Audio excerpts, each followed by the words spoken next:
guys, welcome back to my YouTube channel. So today's video is all about what I ate in a day. രാവിലെ ഒരു glass വെള്ളത്തിൽ നിന്ന് നമ്മുടെ day start ചെയ്തു. അതിന് നമ്മളൊരു ബോയിൽഡ് എഗ് കഴിച്ചു. പിന്നെ നമ്മൾ ബ്രേക്ക്ഫാസ്റ്റ് സ്കിപ്പ് ചെയ്തു. ഓക്കെ, ആഫ്റ്റർ ദാറ്റ് നമുക്ക് വിശക്കുമല്ലോ, സ്കിപ്പ് ചെയ്ത് നമുക്ക് എന്തായാലും വിശക്കും. അങ്ങനെ നമ്മൾ കുറച്ച് ചക്ക ഉണ്ടായിരുന്നു, നല്ല പഴുത്ത ചക്ക. അപ്പോൾ നമ്മളത് കഴിച്ചു. പിന്നെ അപ്പോഴേക്ക് ലഞ്ചായി. ഓക്കെ, ലഞ്ചിന് പിന്നെ നമ്മൾ എന്താണ് കഴിച്ചത്? നല്ല ചെറുപയർ കഞ്ഞിയും നല്ല പൊരിച്ച മീനും കുറച്ച് അച്ചാറൊക്കെ കൂട്ടി അടിച്ചു. കാരണം നല്ല മഴയാണ്, അപ്പോൾ നമുക്ക് ഇങ്ങനത്തെ കഴിക്കാൻ ക്രേവിങ്സ് വരും. അതിൻ്റെ പിന്നെ ice is my favourite.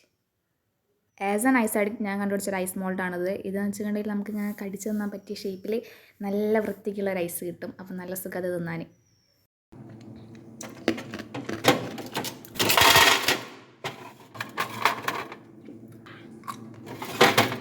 After eating ice വൈകുന്നേരമായപ്പോൾ നമ്മൾ കുറച്ച് ചോക്ലേറ്റ് കഴിച്ചു. അത് കഴിഞ്ഞ് പിന്നെ എന്താണ്, മഴ ആയതുകൊണ്ട് നമുക്ക് ഇങ്ങനെ എപ്പോഴും തിന്നുകൊണ്ടിരിക്കണം. അപ്പോൾ അത് കഴിഞ്ഞപ്പോൾ നമ്മൾ കുറച്ച് ഖത്തർ പഫ്ക്കി കഴിച്ചു. അപ്പോഴത്തേക്ക് രാത്രിയായി കഴിച്ചു. രാത്രിയായപ്പോൾ നമ്മൾ എന്താക്കി, ഒരു ഷവർമ കഴിച്ച് ഇന്നത്തെ തിന്നൽ പരിപാടി നമ്മളിവിടെ അവസാനിപ്പിച്ചു. അപ്പോൾ വീഡിയോ ഇഷ്ടപ്പെട്ടിട്ടുണ്ടെങ്കിൽ ലൈക്ക് ചെയ്യുക, ഷെയർ ചെയ്യുക, സബ്സ്ക്രൈബ് ചെയ്യുക, കമൻറ്റ് ചെയ്യുക. അപ്പോൾ ഓക്കെ, ബൈ.